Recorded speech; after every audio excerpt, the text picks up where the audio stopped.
We are live. Excellent connection. Infected Chris is here. You know I love all my waiting room babies. All my waiting room habibis. You know I love you.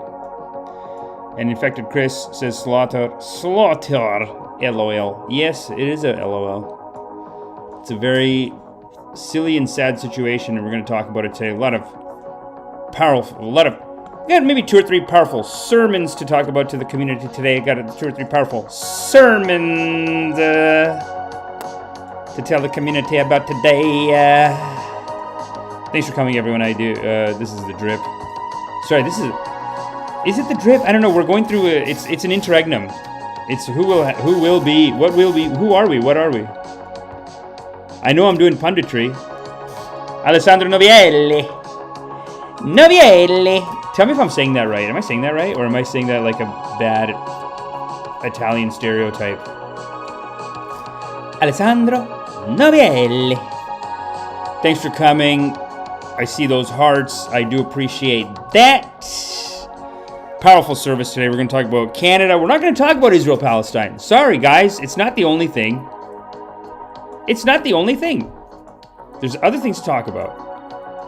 And it's dark and it's twisted, and we'll get to it. We're going to get to it. But off the top, I do have other things to talk about. But come on in, settle in. Settle in, and we're going to talk about it. We're going to get into all the issues facing Canadians today. And I'll be right back. I got to hit a button somewhere. One sec.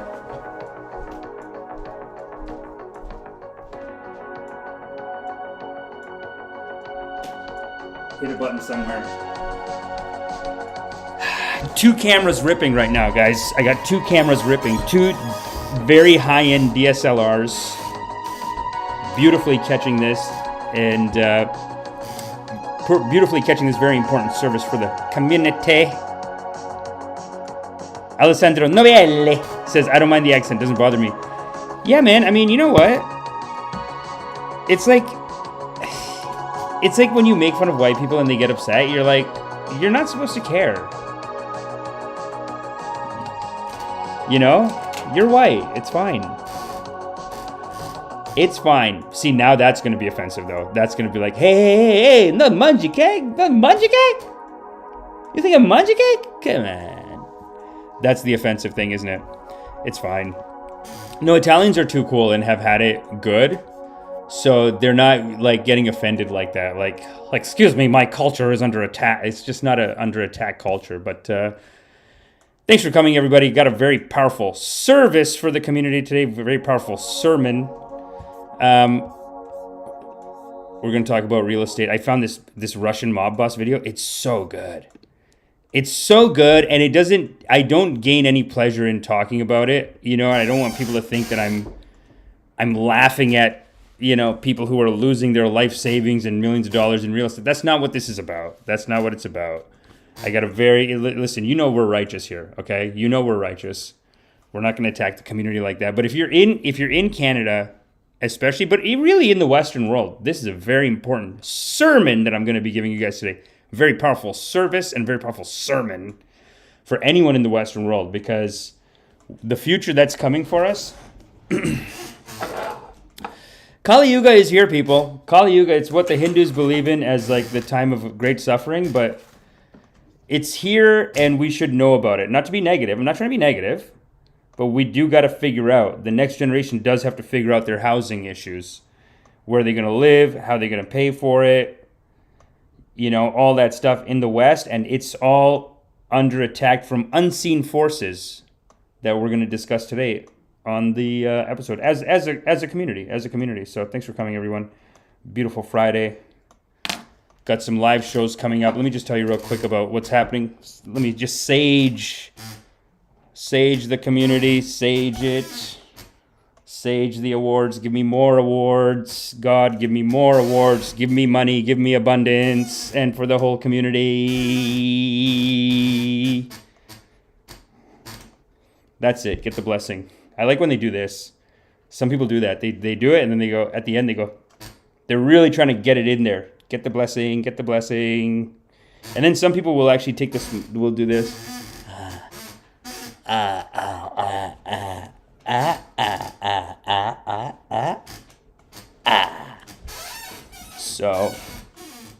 See if you can do that at home as well. Participate, please. And let's look at our first. Let's just look at what shows we have coming up.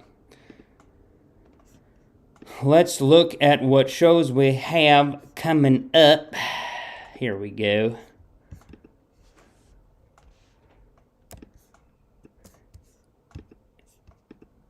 Hold on.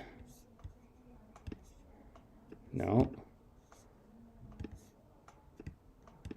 No.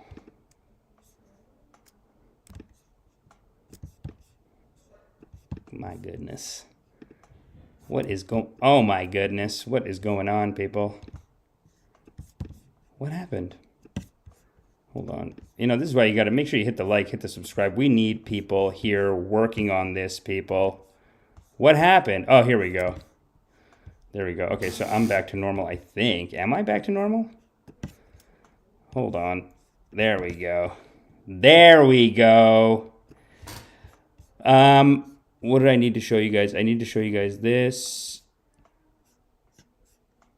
Okay. This is a show I'm doing next month. Scary good comedy. It's going to be a banger show. Incredible lineup. My friend Vandad is producing it. He's been on the show. You guys know Vandad.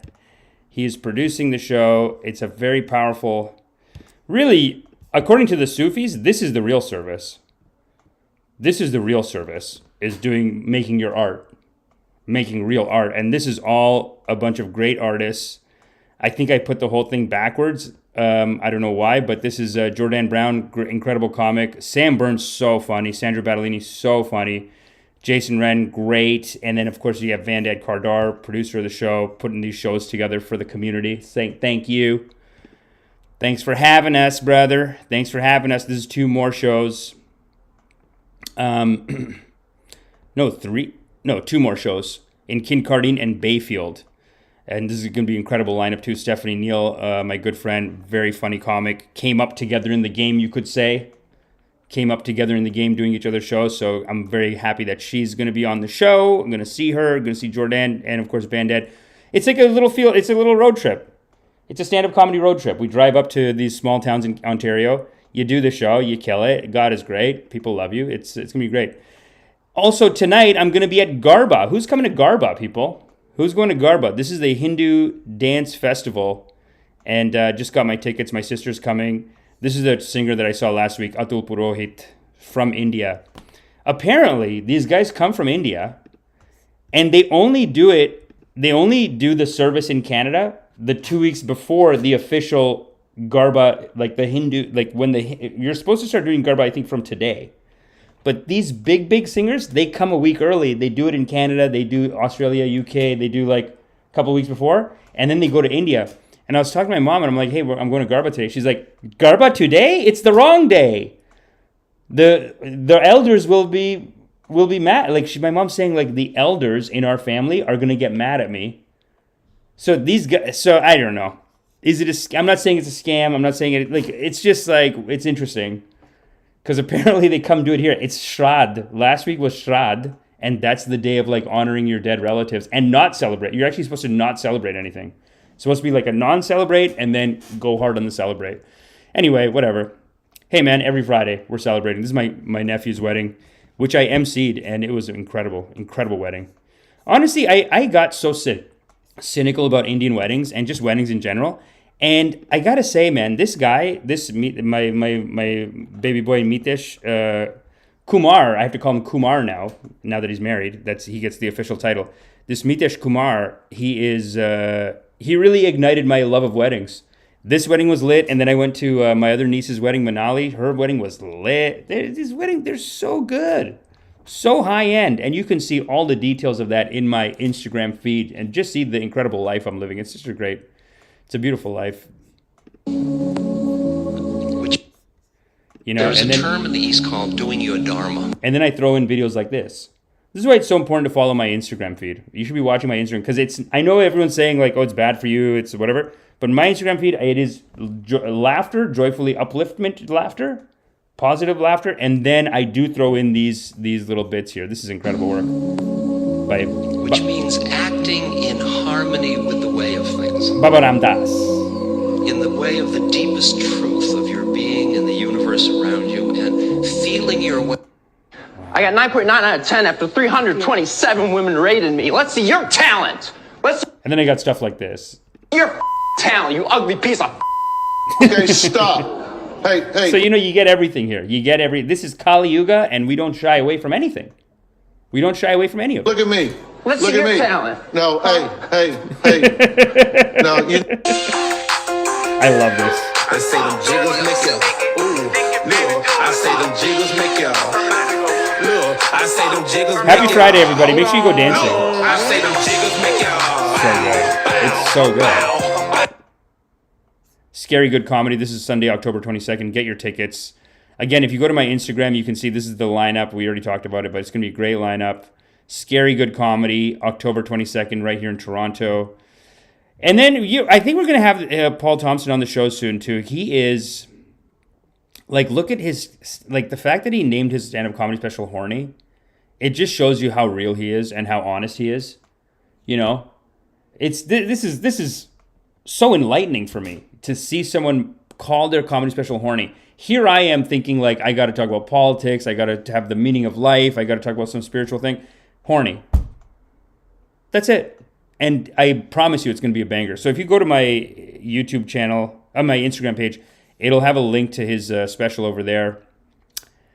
Can't wait to see it. I'm going to see it later today. But thanks everyone for coming.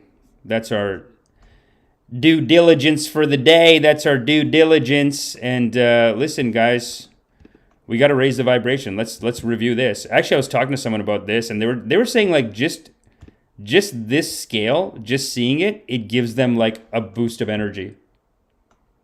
And this is really, of all the pundits that you're going to see on YouTube, nobody has this kind of nobody has, no other pundit has this kind of the innovation here on the punditry. Most other pundits, they'll say their opinion. They'll say, I think this is good, this is bad, whatever. But who's got the numbers to back it up? Nobody has the numbers. We do. So make sure you hit the like, hit the subscribe, support the community. Let's go to our break time. Let's see how our ashram looks. Look at our beautiful ashram. Look at that beautiful ashram. Look at that. The vibration is so high. Look at those rocks are floating up, circling everything, And we just have a beautiful, it's a church of love and kindness. It's a church of love and kindness. It's a church of just, it's so beautiful. I mean, look at it. And there's a little church. There's a little ashram beside the big ashram. I'm streaming out of the big ashram. But look at how they put a little mini ashram on the side. And one thing you can't see here is that underneath, as above, so below, as many stories up, there's actually more stories downwards. It's like an iceberg. You're just seeing the top half. You're just seeing the top little bit stick out. Underneath, we got a full, and don't think that that's the basement, so that's going to be the bad real estate. That's incredible real estate. This whole thing's located on an electron cloud in your heart. Incredible real estate, beautiful ashram. Make sure you support it. Hit the like, hit the subscribe. And let's get into our first topic, shall we? Let's get into our first topic, shall we? Let's see, let's bring them up right here, actually. Let's bring them up right here. Right here.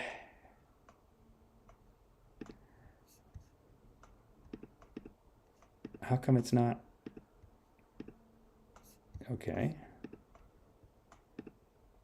There we go. This is what's on the thumbnail. And this guy, he really, life-changing advice from this guy. Let's take a look at it. And let me know if you can hear it. Let me know if you can't hear it, okay? Let me know if the audio is okay.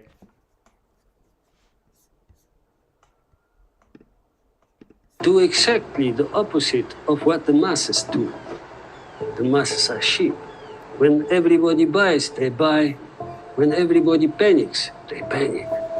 When everybody sells, they sell. To get wealthy, you have to understand two cycles. One, feeding the sheep. And two, slaughtering the sheep. Slaughtering. The feeding of the sheep happened from 2008 to 2022. Low interest rates encouraged the sheep to take loans and buy houses. But none of these houses are paid off. So the banks recently started the cycle of slaughtering the sheep. They quickly raised... Oh, that's so harsh, man. This is really hard for me to send to, like... I don't know if you guys know anything about Canadian real estate. If you do know anything about it, he's hitting the nail on the head here. And when you tell people the denial is so bad, and we'll talk about the denial in a second, but this is, on the one hand, it's sad for the older people. So maybe for the older people, like, watch this with a, like, don't get mad. Just try to take it in. Don't worry, I'm not here to shit on you. I'm not here to attack you. I'm not here to say, you wasted your life, you lost it all, you got nothing. I'm not here to say that. I'm not going to say that to you. But to the younger people, I will say this. You're worried about real estate. You're thinking, how can I ever afford a house? What am I going to do? Don't worry. Those suckers are going to lose everything. But if you're older, ignore that I said that. And I'm saying if you're older and you already own the real estate, don't worry. I have a positive message for you too. Don't leave. Don't get offended and leave. We have lots to talk about. Don't worry. Just stay with it. Interest rates, many people can't pay the mortgage, and whoppa, Whoppa. the houses are gone. Look at Europe. Inflation is high because of all the cheap money from 2008 to 2022.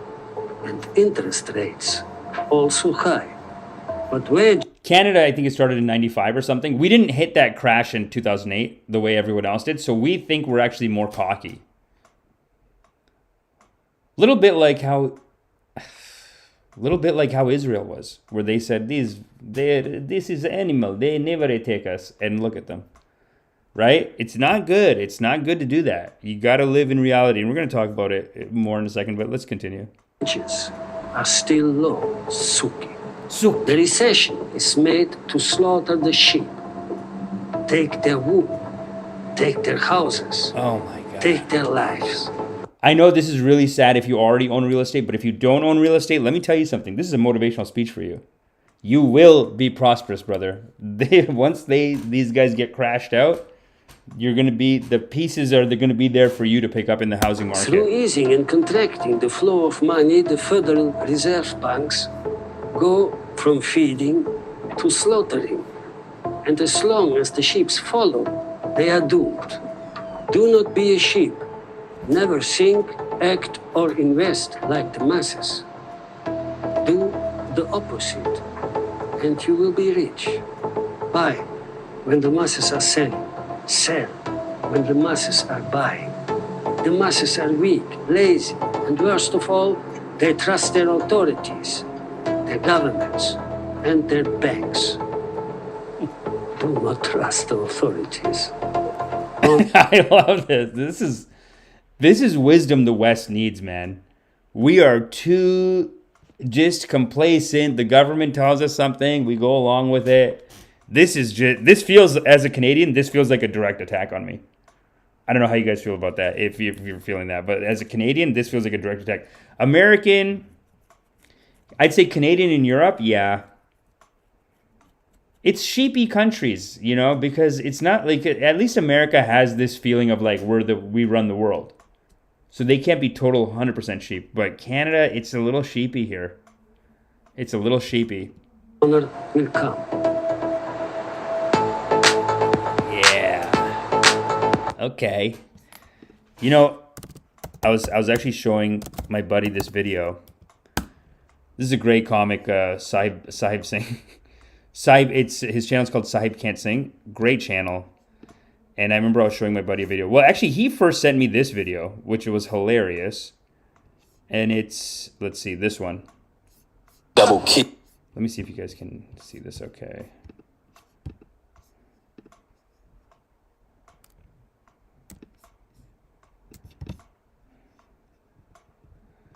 First, my buddy sends me this, right? That's right. We just got 9/11 terrorist Al Zawahiri drone strike, got his ass. Trying on chill, but I'm hot as Tucson. Protecting the brand, I went bought some more guns. This is gonna make sense in a minute. Just follow me here. Roll up some shit, look like elephant thumb. Plus his family, drone strike straight to the village. And I was this close to doing it myself. Military finally taking my advice, you know, going with the Hellfire R9X, one of my personal favorite missiles. I love the direction Lockheed Martin's going in with the new collection they just dropped. And this is a warning for anyone else that did 9/11 stuff. We're coming for your ass. And we'll get you when you least suspect it 20 years later. Oh, 20 years later, I'm safe. No, you're not. Boom, drone strike, got your ass. Got your ass just like we did LZ's as Ansari. Trying on chill, but I'm hot as Tucson. So good, right? My buddy sends this to me. My buddy sends it to me, big real estate guy, right? Then he's over. I'm not trying to insult the guy. I'm really not trying to insult the guy. But I just show him this video. He's a big real estate guy. He has like a bunch of rental incomes, rental properties, whatever. I show him this video. Hey, Devin. Landlord privilege. Thought I'd just pop in. Mind if I grab a seltzer water? Yeah, go ahead. Thanks, bud. Now this is a good fridge. High quality. Yeah, I mean it leaked before and we had to get that fixed, but All fridges leak. That's sort of a fridge thing. so it's to the left here. Oh, okay. Right up Looks in- fine to me. Yeah, it's not leaking like right now. The leak sort of seems like something that's out of my control. Yeah, this kind of shit happens all the time. Right, and then the roaches and stuff. Well, the roaches, you don't want to kill those. The roaches eat other smaller insects and pests, right? You don't want to fuck with that. Man to man, you don't want to fuck with this ecosystem. Do you feel what I mean? Anyway, I couldn't even show the whole sketch to the guy because I was showing him the sketch. And as I'm showing it to him, he goes, he's like, idiot, doesn't know how real estate works. Stupid. What is this idiot? I don't even, just turn it off. Stupid, doesn't know how real estate works. He sent me the guy. He sent me this guy. He's like, yo, this guy's hilarious. You gotta check it out. Great. I'm like, yeah, hilarious. I wasn't trying to insult him when I showed him this video. But then I showed him this video where he's making fun of landlords. And the guy goes, idiot. Doesn't know how real estate works. Attacking real estate investors. Doesn't know how real estate works. This guy's an idiot. I don't like it. And that's how you know that someone is, this is not me trying to attack the community here, but that's how you know that your righteousness on any given issue is low, because whenever you get triggered like that, it's basically some part of your brain is hiding. You know what I mean? Like these people that have gone too far in on the real estate, they don't want to be told. You tell them and they're like, no, it's not. No, it's coming back. No, don't be negative. You're being negative. It's too negative. It's like, what did you think, man? You can't even tell people. I mean, I'm telling people, like, what do you do? You're a property manager. What do? You collect rent, you fix the toilet, and you're making $150,000 a year? It's insane. You can't do this. And I would say even real estate has killed just a generation of entrepreneurs in Canada, because I know so many entrepreneurs that, like, at one point they were doing their business and they just hit a point in the last 20 years where their business is down like 50,000, but the real estate is up like 600,000. So a lot of guys that I know are like, well, the business, Quiznos, that's a pipe dream. The business is like a pipe dream. I'll just put it all in real estate. So then they go all in on the real, because the real estate's making money. It's business. Put it all in on the real estate. Now the real estate interest rates go up. People can't admit it. Now this is the tough situation people are in. Some people, and this is what makes it so sad. This is why you get triggered. Because it's too sad. It's hard to handle. Like the idea, like I'm going to lose all my money, every penny that I made. It was so funny. I'm talking to my cousin. He actually does this like job that people are like, oh, he's doing just like some whatever job. He's just doing like a minimum wage job kind of thing. And I'm talking to him, and we're just talking about how, like, he's doing minimum wage, I'm doing like this, which makes, I'm losing money a lot of times. Like right now, I could be losing money on this. But regardless, we do what we feel like doing, right? Then we have all these other ambitious cousins, all these brown guys in Canada, so ambitious, and then they took every penny they have, put it into real estate, put it into crypto, put it into all these investments, because they're like, well, we got to make more money. They're in the rat race. It's a low vibration, I'm telling you. It's a low vibration because if you truly love yourself, you just chill the fuck out. You just do what you love, and money naturally comes. And it comes when it comes, and you don't rush it, and it's, you know what I mean? I'm starting to make money, I'm starting to do well, and I'm doing what I love, and I'm doing well. I'm starting to do well. Let's not go crazy. I'm starting to do well. But these people who spent all these years getting their MBA, being ambitious. Ambition is poison, people say. It's a low vibration because it comes from a feeling of like, I'm not enough. So I got to go make $1 million to prove myself. Anyway, we in our 20s, me and my cousin who's doing a bullshit job, and me, we're seen as the dum-dums. These two idiots, they're not going to do anything. They're not going to amount to anything. What are they doing? Then we have all these other cousins get their MBA, making stock investments, making real estate investments. Fast forward 10 years. Once this real estate crash shakes out, they're going to be negative $300,000. And me and my other cousin, we're at zero. I mean, I'm basically, look, I got one piece of real estate, very modest, and I have my savings and retirement stuff is like maxed up. And then as far as in my hand money, I'm actually 10K in debt maybe. Not bad, not the best, not bad, but not the best, like 10K.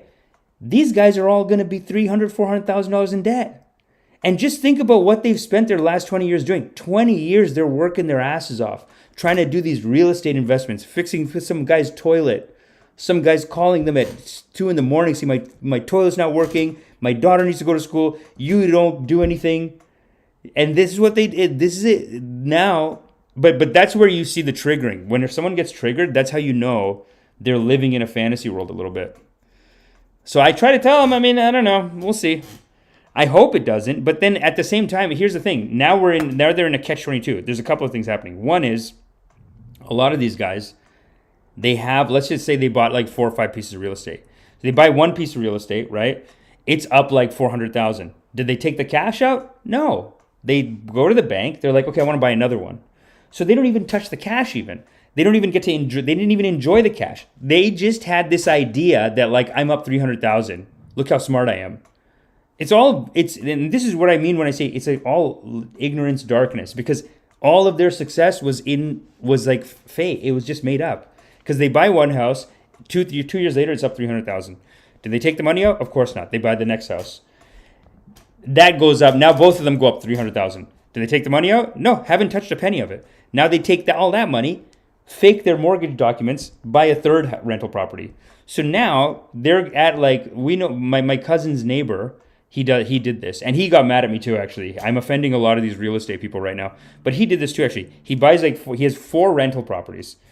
The rental income today from the properties, I think, is like 40,000. But he was telling us that because these interest rates went up, his mortgage payments are actually like 98,000 or something crazy. It's a crazy disparity, and I'm like, and this guy doesn't have it. Like, you just don't have the cash. And here's the worst thing. The last property he bought it with like fake documents, or the last 2 properties, he bought them with fake documents, and he only bought them in the last like 5 years, right? So he buys them. Let's say they're worth, like, he bought them at like 2.1 million, 1.6 million, right? Because of the recent dip in there has been a slight dip in real estate value. So now his real estate that he hasn't paid any money off on, the house value that he bought it, or he has a mortgage on it for like 2.1 million and let's say 1.7 million, but the actual property value of those houses is like, 1.9 million. Like, it's down like 150, 200,000 on each of them. Just a small dip. It's a small dip, but it's down. So even if he sells it, he doesn't make enough money to pay off the mortgage. This is so depressing. I can see why they're getting mad. I can see the anger. Jacoby Napier says, I love myself and my congregation. Morning, peoples. Honestly, guys, if you have extra money, give it to me. That's a righteous spending of your money, more than just these not get rich quick, but it's just like a me project. It's just like, I'm going to get rich. I'm going to make all the money. I'm going to be a millionaire. And you try to tell them, like, what? Didn't you have a dream? It's not real estate. You got to be working on your business. Everyone quit their business. Last 20 years, I'm here, baby. I'm here. I'm out here. I'm on TV. You can see me. I have 3 children on television, making some money, not doing the best, but it does, it's hard for me not to rub it in their faces because in the last 15, 20 years, these same people were telling me, like, Amish, man, come on, you gotta get into real estate, because what's this acting? You think that's ever going to make money? You got to get into the real estate. What are you doing? And now it does. I do feel the vindication. And I should be careful. You know what I mean? I shouldn't get so, because that is also a low vibration to get all vindicated about it. But yeah, no. Tell me what you guys think. You guys, who's in real estate? Anyone offended? Anyone upset right now? Anyone upset? Let me know in the comments. Alessandro Novielli says, I'm throwing a curveball in here. So, what a great sketch. Saib Singh, shout out to Saib Singh. Great sketches. Really enjoyed that. Ellie Ellie says inverted, haha. I love myself and my congregation, morning peoples. Very good. Let's see what we got here. Alessandro always he throws in Alessandro's doing great karmas because he's asking a question that actually could become a topic. Throwing a curveball in there, but would love to hear your point of view on India and Pakistan. India and Pakistan, what can I say? India is Pakistan is our brothers, and we have lost our way in India. We think that they're our enemies, and it's absolutely false. We are India and Pakistan, they're two brothers who need to realize that they are brothers and friends and need to reunite and love each other again. Like Ukraine and Russia, like Israel and Palestine. That's how I feel about it. All conflicts in the world are a result of trauma, and trauma digs you deeper into fear and darkness and ignorance. That's what it does, you know? And there's a great scene, I think I showed you guys from Princess Mononoke. I showed you one scene, but there's actually another scene that I got to show you. It's very similar to what happened with Hamas recently, where if you watch the movie Princess Mononoke, it's basically like a war between... It's actually a really tough movie to watch. It's tough to pick a team on it because it's like a feminist against an environmentalist. So you don't know who to pick. The businesswoman is a feminist. She's like saving prostitutes saving women from being in oppressive sex work situations, human trafficking. She's saving a bunch of women from human trafficking by running this business. But the way that she runs the business is that it eats out of the forest. They're beside a big forest, and her business just eats out of the forest. Then there's another girl raised by the wolves, and she basically hates her. So these two are fighting with each other. Anyway, there's a group in the forest. There's all the animals are different species, different groups almost like different countries. And the boars, these wild pigs or whatever, at one point they do a suicide attack. They do a suicide attack on her because they know that she's covered everything in explosives, but they just attack her. But even before they do the suicide attack, the wild boar, he says, "This fighting has made me so ignorant and stupid. I will attack no matter what." And then that's how they do the final attack. They're like, all is lost. I have nothing to live for. There's nowhere else to go. Let's just all go do a suicide attack. Feels a little bit like that with what Hamas is doing. Feels a little bit like that with what Pakistan does a lot with India. And then it also honestly feels like that with Ukraine. It just feels like whenever I see news about Ukraine and Russia, it just feels like you are in a blood feud. And if we really are your friends, right? If we truly are the friends of these people, let's put on track. Let's put on, this is Funky Rider by Noir A. Blanc V from the YouTube Creator Library. And one of the things that I think we should start remembering here when we're talking about all these fights, India, Pakistan, Russia, Ukraine, Israel, Palestine, we think the nice thing to do is to vindicate one side. You're talking to an Israeli and you think that the nice thing to do is to say, yes, you're a victim and you deserve to, yes, murder them all. You deserve it. You deserve to murder every single one of them. You deserve it because they attacked you and now you're the victim and so you can kill everyone. That's what they want you to say. Same thing with Ukraine. It's like, sure, they attacked you and that's wrong. But if you really cared about them, what you should be saying is this fighting is destroying you. Ukraine is destroyed right now. What are they're it's rubble. All they're doing is fighting now. Everyone's left. They're forcing seniors and children to join. And now that this Israel-Palestine war started, You got to see Zelensky right now, the desperation. He's just like, hey, don't forget about me. He's coming out with these statements like, I support Israel. I support Israel. Hey, can I come to Israel to talk? And even the people in Israel are like, no, man, we're busy now. We're above you. I think that's kind of what Israel's going to be looking at Ukraine like, you're done.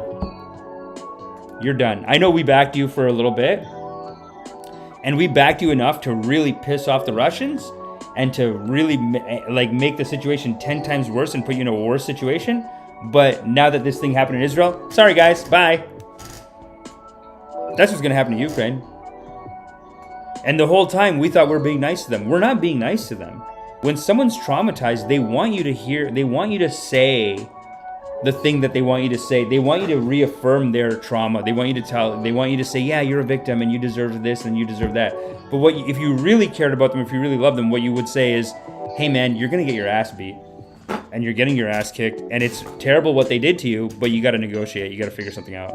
Sorry. That's the real thing to say to them. Not like, we'll stand by you and here's all the weapons. What the hell's going to happen to Ukraine now? The country's already destroyed, and now that this Israel-Palestine thing started, it's over, guys. Sorry. The way they're already talking about it is like, yeah, well, like it's crazy. Even the news, even like the media, if you look at it, it's just all Israel-Palestine now. Ukraine's done. They're not done. They're in the middle of a fight. Russia's kicking their ass, taking over land, killing them. Just left them hanging. And I think it's so great. And one of the great things that with India and Pakistan, one of the great things for the people of India and Pakistan is that the Americans didn't just come in and start backing one of them. Because look, this is what's destroying Israel. This is what's destroying Ukraine. India and Pakistan, thank God, America didn't get in the middle of it and say, hey, we're just going to back you 100%. Because what happens? That money goes to these conservative radicals who just want to fight and fight and fight all the time. And really, anytime two groups of people are fighting, it's never the whole group against the whole other group. It's always the radicals in one group against the radicals in the other group, and they pull us all in. This is actually an important thing I want to talk to you guys about. This is actually very, very important for the community. Jacoby Napier, what's up, baby? How you doing? Let's look at this.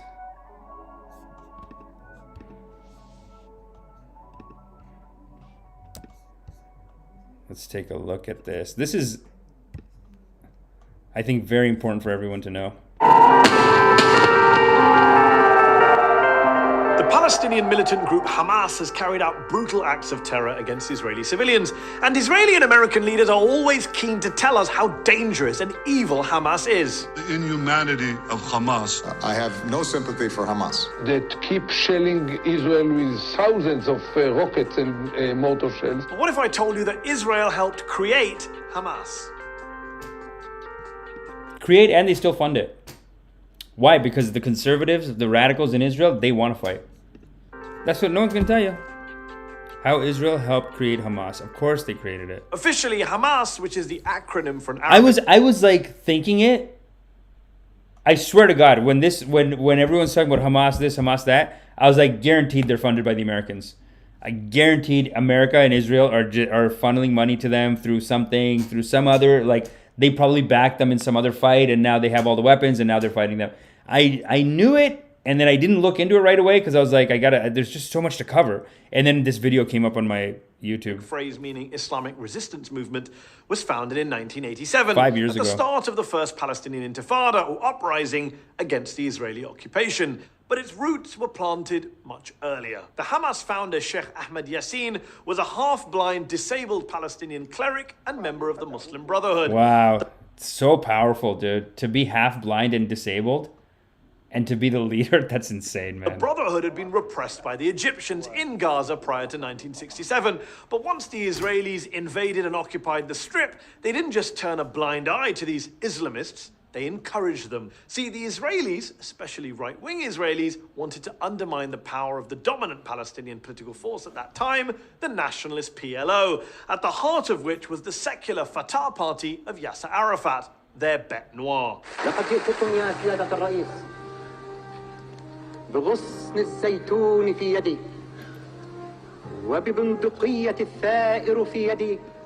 What a great guy, man. He's so sweet. Even Bill Clinton said he was such a sweet guy, and he's just such a... He looks so vulnerable and sweet. Like, that's so interesting how, you know, anyone from Palestine, they, like... And this is what happens. The more you get oppressed, the higher your righteousness goes. So all these activists from Palestine, they're so sweet and kind and reasonable. They don't yell. This is one thing you'll notice from the Israeli side. It's like, they're terrorists, they're animals, they're doing that. Like, the Israeli side always does that. The Palestinian side, they're always like, what is happening, brother, is we are under occupation for 75 years. And we only want drinking water and food. And like, they're so sweet and kind. And that's what I find anyway. I'm not saying it's okay for them to do this. By the way, I'm just saying it's more complicated than just I'm on your team, I'm on their team. You're not doing them any favors by saying, yeah, they're all animals, they're all terrorists, I'm on your team. You're not doing them any favors. It's just to make the conversation more enjoyable, basically. Basically, it's too awkward in the West. Because here, most Jewish people, most Israeli people, they just want you to side with them. And if you don't side with them, they get mad. It's an awkward conversation. Palestinians, I find that they're not even used to anyone siding with them. So then when they talk about it, they're like, yes, brother, my people are oppressed, brother. But one day God will bless us. I don't know. It is in God's hands. Like, they're so sweet and kind, I find. But I don't know. Tell me what you guys think. There are some extreme people, though, you should not want to blow up and kidnap children. 100%, brother. I'm not saying that. But, like, wait, Israel's not doing that? Like, what? Who just put up? Someone just put up a video. I think it was Jamie Lee Curtis. She put up a video of like, look, they're killing Israeli children in Palestine, and then she got corrected. It was actually Israel, and they were killing Palestinian children. It's like, guys, don't pick a team here. It's too extremists. These nice liberal people don't have any say in Israel. It's just these wacky, right-wing, hardcore conservatives. And then they put hardcore conservatives like them on the other side. This guy was reasonable. By empowering Sheikh Yassin and the Muslim Brotherhood, Israeli leaders thought they could divide and rule the occupied Palestinians, play them off against each other, secular nationalists against religious Islamists. So in 1978, when Yassin wanted to officially register his Islamic Association, which was basically the precursor to Hamas, the Israelis were only too keen to help. Yassin built and grew a network of Islamist social institutions across Gaza, including schools and clubs and mosques, and Israel helped fund some of those projects. Most American politicians have no clue about any of this, although the former Republican Congressman Ron Paul once made this point on the floor of the House. Hamas was encouraged and really started by Israel because they wanted Hamas to counteract Yasser Arafat. Arafat himself told an Italian newspaper, quote, Hamas is a creature of Israel. He even claimed that former Israeli Prime Minister Yitzhak Rabin admitted as much to him, calling it a fatal error.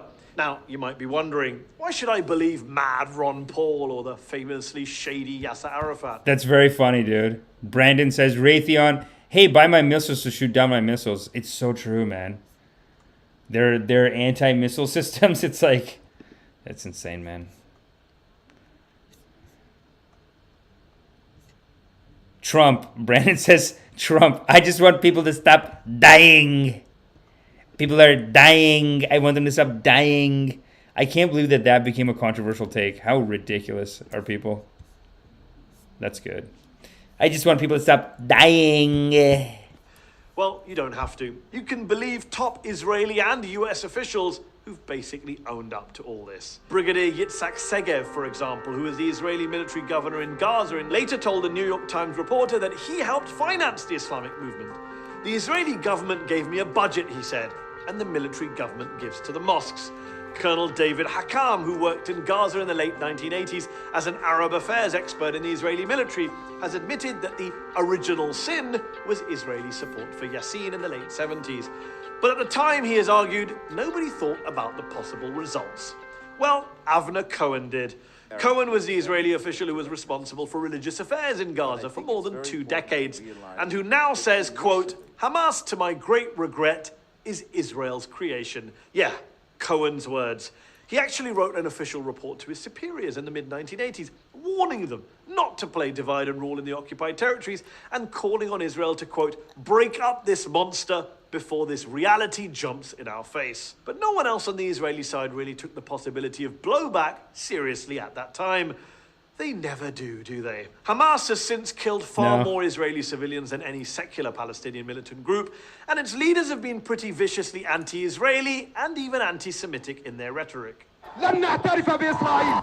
لا مكان لكم بيننا ولا مستقبل لكم بين الأمم.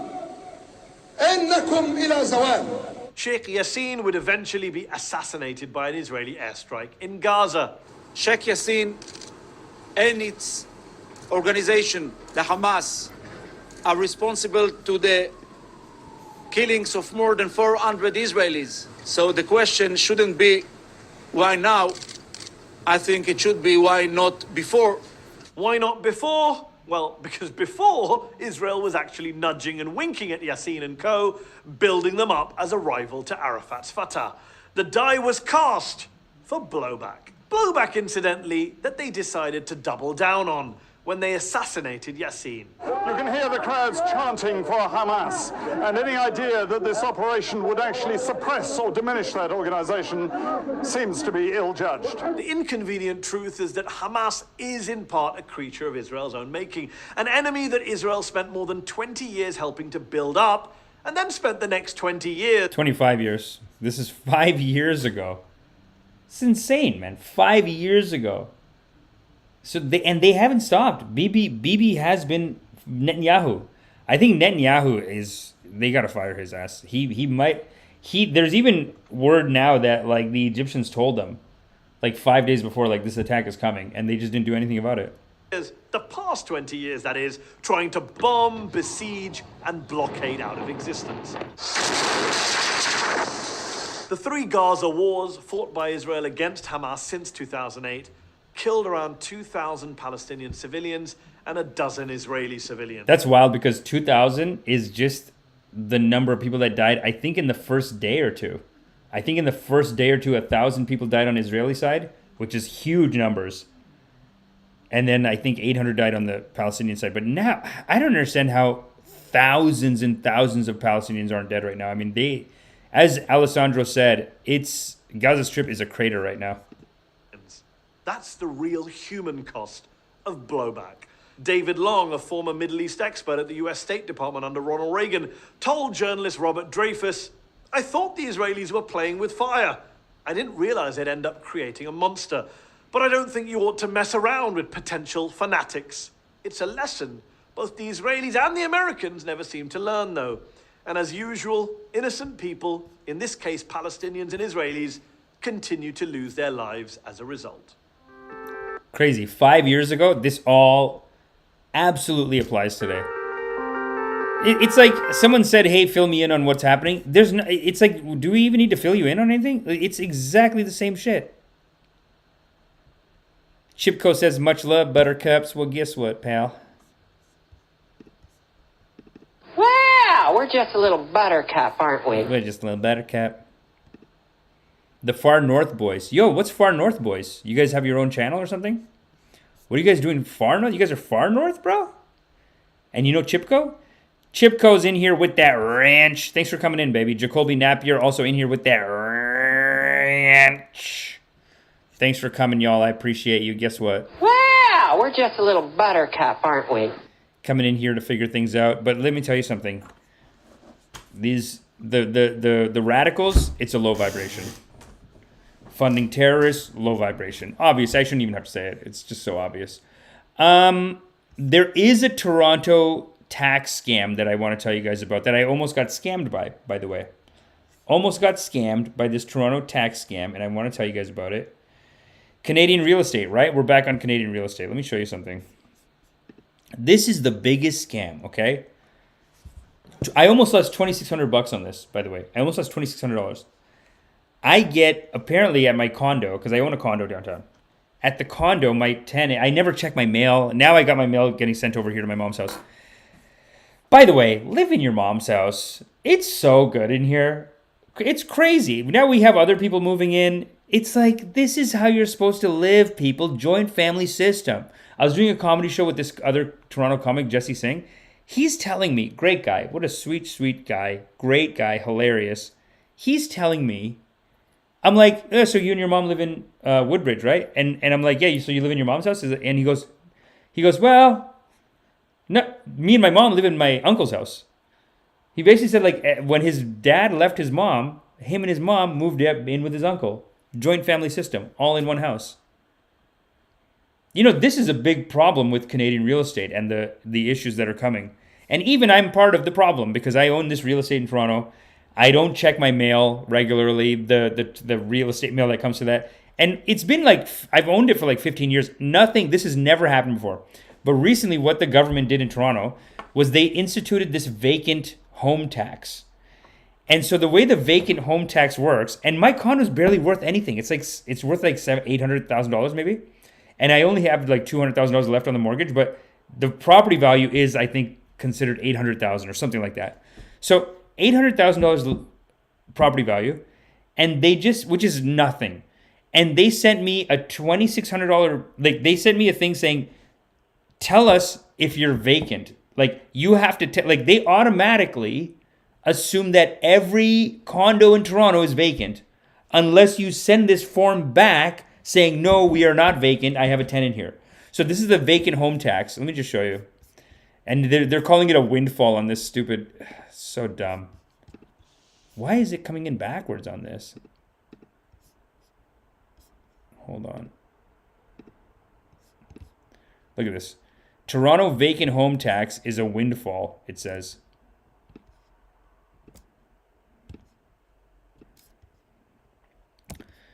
They're calling it a windfall, but it's actually it's like a scam, basically. I mean, they basically send you a letter from the government saying, hey, let us know if you're not vacant. Like, we're assuming you're vacant, and by assuming you're vacant, as of like next month, you're going to have to pay a 3% tax. It's 3%, I guess. So mine was like $2,600. I don't check the mail. So not only do they send me this letter that I don't respond to saying that it's not vacant because there's a tenant there. I don't send them the letter, and then they just automatically charge $2,600 because my mortgage pays the taxes. So they just charge the bank. The bank just pays it. I get a letter from the bank saying, hey, you're short $2,600 this year on your taxes. I'm like, what do you mean I'm $2,600 short? You guys pay the taxes. Oh, the government told us that you have to pay this extra tax this year, so we just paid it. Now they're getting it back. I had to go reverse it all, talk to the guy. And here's the worst thing. They never pick up the phone. Like, if you don't send in the, my place isn't vacant thing on time, they don't check. It's impossible to get through to them. The emails they don't respond to. So they charge the money. And now I have to go and do this paperwork to get it back. And even as I'm talking to the guy, I've waited on hold for like an hour and a half to talk to some guy from the city of Toronto. I tell him what happened, whatever. He's like, okay, don't worry about it. It's all going to get reversed. It's all done. It's all cleared up. And at the end of the conversation, I'm like, hey, man, isn't it a little weird that you guys assumed that the place was vacant? Like, who's keeping vacant property in Toronto? Like, why is your default position that it's vacant? Why would anyone have vacant property? We're all renting out our property. The reason we bought the property is to rent it out and get rental income. What the hell are you thinking to just charge me this? And the guy goes, well, you have to do your due diligence. If you want to be a property owner, you got to do your due diligence. What a scam, people. This is the sign of a falling empire. Our government doesn't have enough money, and they're doing anything they can to get money out of us. This is ridiculous. You know how many people didn't check their mail? They got charged. It's just automatic charge. Mine's $2,600. Imagine and I have a 1-bedroom condo. Imagine like a 2-bedroom, a 3-bedroom condo. It's probably like $10,000. Boom, automatic. And if you don't check for another year, next year, boom, automatic, $10,000 gone. You got to check and reverse the payment and do all this shit. Toronto's vacant home tax, once looked like an empty gesture. Now it looks like a windfall. The success of the tax so far has prompted the finance department at City Hall to recommend that council approve hiking the tax to 3%. Jesus. Big number, 47,000. The approximate number of people who could live in the estimated number of empty homes in Toronto. Based on a reported 19,598 property owners who have now been billed for the city's new vacant home tax. So 19,000 have been billed. I've been billed. It's not vacant. So like what? Out of how many million people, you got 19,598. How many of these people are like me and they just haven't checked yet? Ridiculous. You could call it a comeback. You could call it a comeback, okay? At the end of April, Toronto City Hall's new tax on vacant homes hardly looked like a champion. Only about 2,100 property owners had declared their properties empty. Are you kidding me? 2,100, that's how many declared it empty. Okay. That was way below expectations. So 2,100 declared empty, but they charged 19,598. Are you kidding me? What a scam. And what ridiculousness. They're all just going to pay the money back because they're giving me the money back. That was way below expectations. The notion that there were a lot of empty condos and houses in Toronto held by investors appeared to be an empty-headed idea. But like a baseball team staging a late-inning comeback in a playoff game, hard to imagine in Toronto, I know. A new report... Ooh, what a dig on Toronto. Because the teams always lose. A new report says the city's vacant home tax is on track to notch a much-needed win for Mayor Olivia Chow's cash-strapped City Hall. It's a political win for Chow, too, who was derided by some of her opponents during the spring's mayoral by-election over the pledge to raise the vacant tax from 1% of assessed value annually to 3%. See, this is where, why conservatives think that liberals are bigger scammers. Because this is such a liberal scam to be like, it's vacant, so for property rights, we have to charge them tax. Okay, fine, but don't just automatically charge me and then be like, okay, well, you did your thing, so now we can give it back. It's like, no, you need to... It's bullshit. Claims the move wouldn't bring in much cash are being countered with, well, a tax that's now looking like it will bring in a bunch of cash for years to come. You know what? I gotta say, I support the tax, but just don't automatically charge everyone, and then I gotta figure out that you charge me, and then you reverse the money. You know what I'm saying? That's it. That's 2 hours of my day. It's maybe 3 or 4 hours all total, because it was 2 days that I had to deal with this. You owe me money, City of Toronto. Revenue projections through to the end of the summer total $54 million.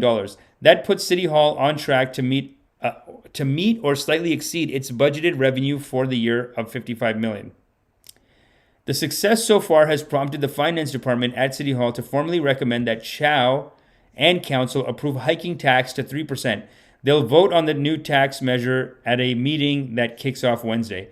It's going to be hard to vote against it. The tax is succeeding because while it's true that only 2,161 homeowners declared that their properties were vacant for more than 6 months in 2022 and subject to the tax, an additional 17,437 homeowners had not even bothered to file the declaration as of August 1st. This is despite receiving an extra long grace period to file. Oh, grace period, my ass. It's over. I don't check the mail. I don't know your mail's going to be, I'm secretly going to charge you for some shit. What the hell, man? Several notices and a bill. Several notices. I got one notice.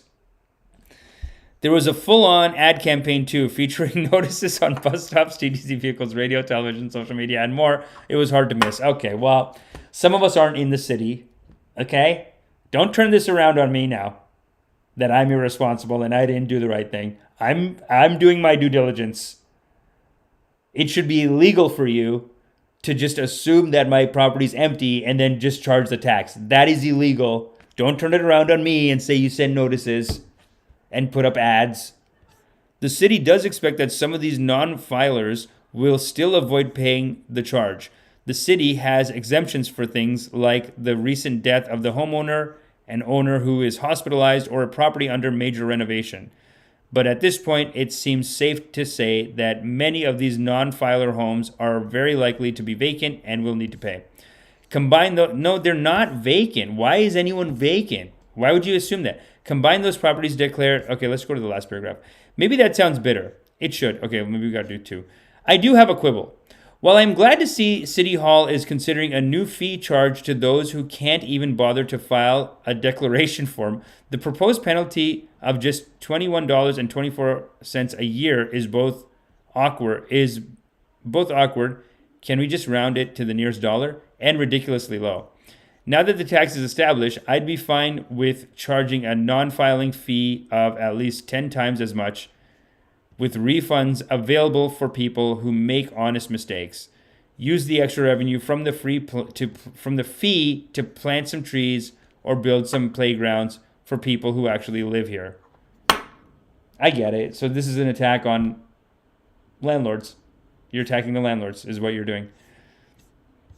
Maybe that sounds bitter. It should. It's hard not to have contempt for these 19,598 potential property owners who seem to be using housing in this city as a place to grow their wealth instead of a place for someone to live. Yeah, okay, no, that's fair. That City Hall is now extracting some extra much-needed tax revenue from them is a nice silver lining, but their existence in this city remains a dark cloud. Don't blame me, okay? I'm not one of these real estate guys who just bought real estate, okay? I have one property. It's a very reasonable amount. But no, I get it, man. I get it. I get what you're mad about. I get it. Listen, I'm with the people. I am of the people, with the people. Thanks for coming, everyone. You know, if you could hit the like, hit the subscribe, we would really appreciate that. Look at that. I'm showing you the behind the scenes of what the hell's going on here. How do I wait? Oh, there we go. No. Oh, there we go. We are building a beautiful digital ashram right here, located on an electron cloud in your heart. Let's talk to some of the people here. Let's see what people are saying here. What's up, people? No. Oh, here we go. They charge landlords for more for not making money. I know, right? Far north boys. Far north boys. I'm assuming that you must be in Canada. We got to do something about this, right? Chipco. Government accounts should always be available to the public. Yep. Because they're criminals and they're crooks. We know it. We know it. It's crazy. We are building. We are building. Listen, and no one's going to charge us tax because we are located on God's property, an electron cloud in your heart. Make sure you hit the like, hit the subscribe. Tell people to support the show. Add me on Instagram, and on Instagram, what I'll do is you can see my upcoming shows. And like I said, I got some great content coming up. Some sketches I'm shooting with my writing partner. My TV writing partner is now working with me on spiritual sketches. Spiritual sketches. So we're going to take the greatest spiritual stories of all time, and we are turning them into sketch comedy. And it's going to be a little bit like Drunk History, but I wanted to call it the highest teaching, where I get high and I tell the story, and then we reenact it, the parts. But it could be the highest teaching. It could also be called Stone Stories. Stone Stories. What do you guys think? Highest teaching or Stone Stories? What do you guys think for that? Let me know in the comments. Also, we are in an interregnum with our name. We haven't decided on a name yet. I just put Powerful Pundit. Yeah, the Powerful Pundit, but I think I'm going to change it to YT Punditry. YT Punditry. Then everyone knows it's YouTube and it's a punditry. And that's what we're doing here. We did some powerful punditry today, and nobody's got the scale of righteousness. You know, and that's a big leg up that we have. No one's doing the numbers, people. Everyone's doing punditry. It's just your opinion this, your opinion that. Who's got the numbers to back it up? Only here at this ashram. I think I like highest teachings too. Most highest teaching. The most high. Most high. Most high. Teachings of the Most High? Most highest? Most high teachings. The most highest teachings. Yeah, I think I like highest teaching, honestly. You see Midnight Gospel? Bro, you don't have to ask me that. Of course, I've seen it. Far North Boys, what do you guys do? That's a whole other property tax. Yeah, Tea Party, LOL, yes. 3% is bonkers. Yeah, I know. 3% of your whole property value. Because you don't want to rent it out? So what? Are we a free country? Honestly, are we a free country? Thanks for watching, everyone. I do appreciate you. No coverage. What does that mean? Phoenix Legend. Why the name change? Well, I just found it hard to tell people that it was called The Drip, and they didn't really know what that meant or what it was about. So I figured maybe just say what we do, which is YT Punditry. I think I'm going to make it YT Punditry. YT Punditry. Rhymes and everything. I just want people to stop dying. Thanks, Brandon. I appreciate you. Very good comments. Very good karmas. Fern, very good. Alessandro Novielli. Jacoby Napier with that wrench. Ellie, Relic 1. And of course, Infected Chris coming in off the top. Thanks for coming, everyone. Justin Consciousness coming in at the last second. Highest teaching. Highest teaching. Yeah, that's true. It is the highest teaching. But no, thanks for coming, everybody. I do appreciate yous. And yeah, we got a very powerful episode coming up next week.